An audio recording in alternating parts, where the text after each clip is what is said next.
What is transport? Is it a chunk of metal underneath leather seats? Is it an invisible thing that we don't realize until we need it the most? Or is it one of our most basic needs in a modern world to get ourselves to work, meet our families, and make it to parts of our social life that make life worth living? In modern Britain, alongside countries around the world, we have begun to question the role of transport not only in our lives but in the future of our world. According to the Department for Transport, transportation is one of the primary emitters for carbon emissions and local air emissions. And so the future of our country, as well as our basic needs, are dependent on the future of transport. Rollsafe, a transport specialist initiative using travel as a method to change society, has spread its wings across the UK and is working with public sector and private sector organizations to instigate change and boost forward-thinking campaigns and projects to develop the future of sustainable transport. To explore these issues, we talk to experts and business owners within the space to find out from them the issues we are currently facing, as well as possible solutions. One method of sustainable transport that most people have access to is cycling. However, most individuals see it as a leisure activity, not as a means of transport. Those that are willing to cycle to work or school aren't due to safety concerns. These issues mostly extend to women and children, as these groups are least likely to cycle to commute. On average, men cycle 3 times more than women. So we talked to Kaz, a business owner of Cycle Chic, an online retailer selling bike accessories for women. But more than that, she is an advocate for e-bikes. So we wanted to hear how she has tackled cycling accessibility for women, and perhaps we'll better understand what needs to be done for further change. Whereas this one is a really nice e-bike, but it is in a much lower price bracket, so it doesn't have such an advanced motor. The ride is smoother on this one, but this looks gorgeous and functions, and it's a really popular e-bike because it's affordable as well. Yeah. So I started my business Cycle Chic 15 years ago because I could see that there were far less women cycling as their mode of transport. And I could see that there was a few reasons that were causing this. One was down to the image of cycling. Women often saw cycling as something very masculine, very lycra clad. Also, women are really put off cycling by safety issues and being really scared of cycling on the road. So I wanted to try and do something to change this because I had started cycling myself in London and I was really inspired by it. From the word go, our mission has been to make cycling accessible and desirable to women. And we've done this through selling accessories. So you can see the helmets here, accessories that women like and want to wear and that are also useful. And then we're now doing this through campaigns.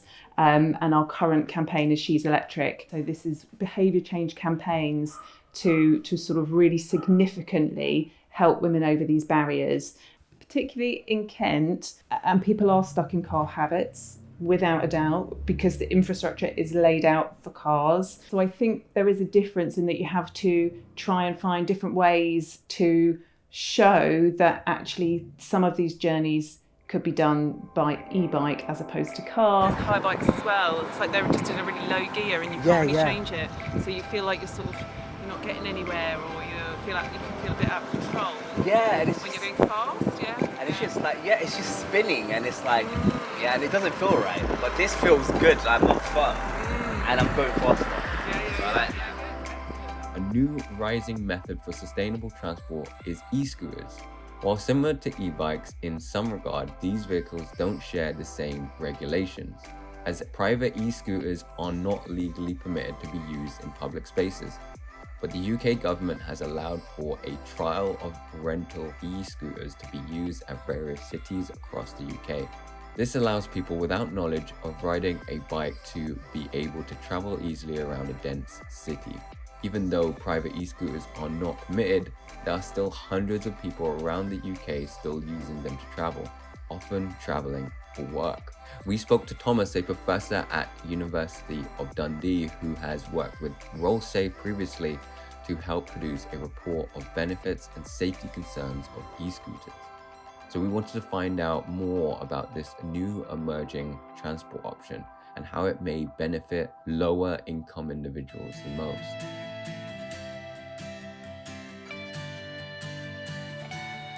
No, it's my first time. I've never ridden. First time? First time, never ridden an e-scooter before. Are you scared? No. I'm a professor of social marketing at the University of Dundee. And a lot of what I do is looking into how we can apply marketing methods to non-commercial aims, such as public health, road safety. And the work that I've been doing with Rollsafe is in many ways a social marketing project where we have teamed up to develop e-scooter safety training. In that sense, the e-scooter safety training is, from my point of view, it's a service product around using e-scooters. The underpinning motivation for us to do this is that we are looking at e-scooters as a form of micromobility that will have a positive impact on the environment. When living in rural areas of the UK, sustainable transport options become more limiting as buses and trains run less frequently and are less widespread, as well as residents are often living further than a 20-minute walk to local shops and places of work, meaning that most are forced to use a car. Within Powys, the largest county in Wales, we spoke to Jeremy, an advocate for sustainable travel, having worked with various organisations to help improve the travel habits of local residents. Montgomery Energy Group is one of these organisations, encouraging people in Montgomery to reduce their use of fossil fuels and carbon emissions. Jeremy is also a local councillor for Powys County in Wales. We would hope Jeremy would be able to shed light on solutions to travel in rural areas. Because I grew up in the country, I suppose, I don't really understand what motivates them, what they would want to spend their time doing and that sort of thing. And yeah, maybe climate change is a bit more real if you live in the country and see all this around you. You've got to be where the decisions are made, and therefore it seemed logical to try and get into something like the council and to be part of that decision making. Yeah. Well, Powys, which is the county that we're living in here, it's quite a big county. It's 100 miles from top to bottom, and there are sort of smallish towns scattered over it. I was for many years involved with a group there called Newtown Action on Climate Change, where we were just raising awareness, and there were similar groups in other bits of the county, but they didn't really ever talk very much. COVID or rather growth of Zoom has changed that a bit, and we thought it was worth then setting up this group called Powys Action on the Climate Emergency, and the aim was to bring together all these different groups from around the county. PACE has tried to do various things in addition to the networking, one of which was to set up what we call the Powys Green Guide, which is a website that is effectively a central point for all green activities, and we're quite pleased with how that's now growing. So in this part of the world, which is Mid Wales, Trip 2, it's a local car sharing scheme. Set up actually about 15 years ago. The really green bit you might think is electric vehicles, but actually the truly green bit is the modal shift from people who own their own cars to sharing cars. One thing that I love about the work that I do is that quite often a customer will get in contact and they'll either phone up or email and just say, thank you so much for your website and your products, but they also feel like they look nice, right? And that is important to women. I'm not saying that's the most important thing to all women, definitely not, but actually to a lot of women, to look nice, feel confident is really important. Through our She's Electric campaign, we have held these events where we've had women come to try an e-bike. There was one particular woman at one of our events, and I would say she's probably in her 60s, and she was great. You know, she was really a confident woman, but she did say, I cannot remember the last time I was on a bike, and she was like whizzing around the field. She was, you know, so that really touched me, and I felt like we've done something good here, because she is now thinking about using an e-bike for her day-to-day transport. She doesn't want to be stuck in a car anymore, and I feel like our process and our event has really helped her and really been like a point of behaviour change. Start pedaling, if say you were on, you'd stopped at, we won't go on stop at lights, but say we had stopped at lights and you're on 4, and you start pedaling, you might suddenly find that curve you a little bit more than you're used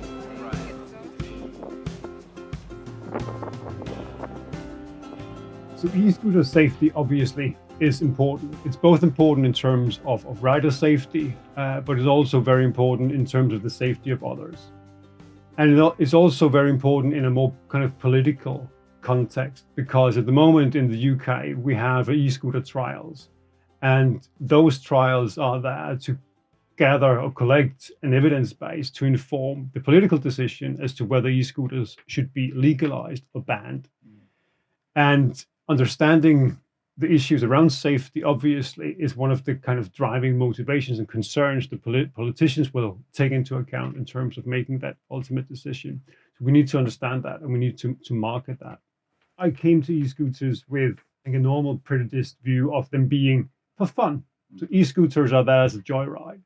But what we could see through the interviews was evidence that e-scooters are much more than that for some people. They become a primary means of transportation. And thereby e-scooters all of a sudden are of a certain or of a different category and importance, because then it's not just about the experience and the entertainment, but it's a product that then gives you added agency and mobility. So it offers a degree of additional freedom for those individuals. And that was a perspective that I hadn't really considered prior to doing the research interviews. Yeah, I mean, it is a lot of fun, and also I can see how it also is more than that, and how it can be, I mean, a regular means of transportation to take you from A to B within the city. And it actually felt, just subjective perception, safer than I would have thought. And have been doing a bit of work looking at how 20-minute communities might work in a rural context in Paris, which was an attempt to look to see how in more urban settings communities could get all of their daily needs from within a 20-minute walk or cycle ride. And we were quite interested to see how that might work in a more rural setting. So we did a bit of research on what we then called 20-minute communities, what services people had to move away from that community to obtain. One of the things that came out of it was that there was perhaps more going on in some of these communities. There is a mindset of people that they have to go to a bigger town in order to do certain things. So part of the problem is actually moving people's mindset, as well as actually providing those services within the community itself. Runs all the way from Newtown to Gloucester. So from here, I can then get completely into Newtown, which is another 6 miles, just along the canal path. So that's it's very nice. Once you get to this point, it's getting from here to Montgomery. This is the difficult bit. This is a cool little Kids cycling to school is just a lovely way to get to school, but unfortunately in a lot of our towns and cities it's not a safe or an easy way to get to school. So it's really important that we change infrastructure, but also that we support people with making these decisions, whether that's free cycle training or cycle training really early on in schools for kids, and cycle training for parents, so they feel well equipped to be able to cycle these journeys. And we have not done a lot of work with younger people, although one of our events attracted a lot of teenagers, and the enthusiasm for the e-bikes was amazing. They loved them. It was mostly boys. There was some girls, and the girls were really good actually. They have this like childish love of riding a bike, and then the fact that it was electric. You know, moving forward, we'd like to do more events with young people and kind of capture that enthusiasm, but then also show them like, yeah, it's really fun and you can use it to get around, you know. Do you have quite good cycle routes developing in the town, but the road network around here is not designed at all for cyclists? But that is the biggest barrier, the fact that people are worried to cycle along these narrow country roads where cars may well be going 60 miles an hour. If we're going to get to a zero carbon 2050, then we need to have much better cycling facilities, and that means that places like Montgomery, we do have to find a way to unlock the roads to allow cyclists to use them. For Trip 2, which is the local one here in Mid Wales, and actually a sort of sister organisation called Trydannu, is to merge those two social enterprises so we get critical mass. And we're working on a partnership with the Welsh Government. What we get from the Welsh Government, actually the biggest thing we get from the Welsh Government is the ability to talk about how it connects to their train stations, their bus routes and the like, so that we don't have a car club sitting in isolation to a public transport system. People who are booking trains to come to Newtown know that here in Newtown there's an electric car they can pick up and run with. One thing I would love to talk about is some of the findings from the report. We find, so what we have done is we have done interviews with participants in Rollsafe's e-scooter safety training courses. The way a lot of young people, particularly from ethnic minority backgrounds, from lower income households, is different to the way that many other people, and indeed the majority of people, are using e-scooters. So when we discuss whether we should legalize or ban e-scooters, if we look at e-scooters as a product that is just for fun and for the joyride, well then perhaps it doesn't really matter so much whether we ban it. But if we look at it as a product that gives people agency and give a certain group of people the primary means of transportation to essential activities such as work and education, it gives that necessary agency in daily life. I think a really, really important point to get across and to convince policymakers who are going ultimately to make those decisions so that they have a balanced perspective of what risk is in this particular context. But also I find that you need to be quite careful because you easily pick up a lot of space in a kind of densely populated area, so you need to be quite careful. It's been a massive part of my life for the last 15, 16 years since I started the business. It feels kind of like a worthy thing to be doing. The enjoyment of it, you know, and like the feel-good factor. There is a feel-good factor, and especially now with e-bikes, like, this sounds a bit cheesy, but I feel like I'm like part of the future, because you feel like everyone should be doing this. It would have, just imagine, you know, if everyone was getting around like this in another 10 years, it would be awesome. In my journey with the business, because it's kind of taking it to another level where we're not just promoting cycling and selling the products, we're really trying to change behaviour and presenting our role models. So we have like a host of role models, all different women, and our plan sort of for next year is to really push these stories out and then double that up with more of our events. Thought of that, for me, is really exciting there, and hopefully affecting change. That guidance, you know, it's exactly the same as cycling.